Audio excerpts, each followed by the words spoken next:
en 2009. Claude Sarraute, décédé ce mardi 20 juin 2023, confiait dans Thé ou Café sur cette exigence bien particulière qu'elle avait pour ses funérailles. Une demande très spéciale. Après l'annonce du décès de Claude Sarraute, ce mardi 20 juin 2023, les personnalités se sont succédé pour évoquer à la mémoire de la célèbre journaliste et romancière de 95 ans. Laurent Ruquier, avec qui elle a longtemps collaboré dans On a tout essayé sur France 2 mais aussi à la radio dans Les Grosses Têtes et avant dans On va se gêner sur Europe 1, a d'ailleurs eu beaucoup de mal à cacher sa peine en évoquant son ami. L'Institut national de l'audiovisuel, qui archive les productions audiovisuelles, a également souhaité rendre hommage à celle qui se montrait toujours très franche lors de ses apparitions télévisées.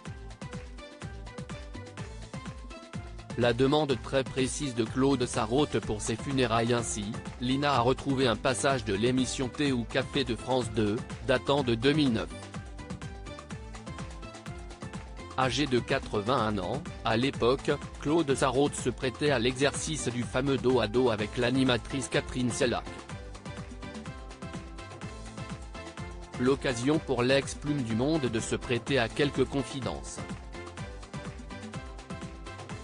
Elle a notamment dévoilé la tenue dans laquelle elle aimerait être enterrée.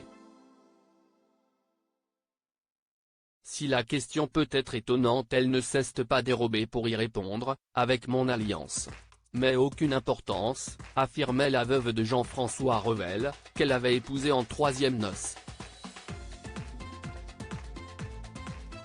La présentatrice s'est donc demandé si son invité préférerait être inhumé totalement nu.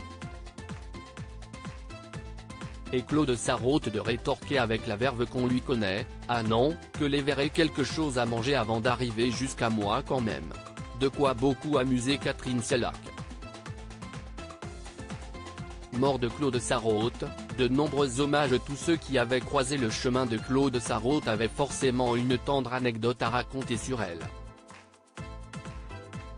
Gérard Millet, invité de C'est à vous, pointait par exemple du doigt la grande liberté sexuelle de la journaliste, affirmant qu'il s'agissait chose rare pour une femme de sa génération.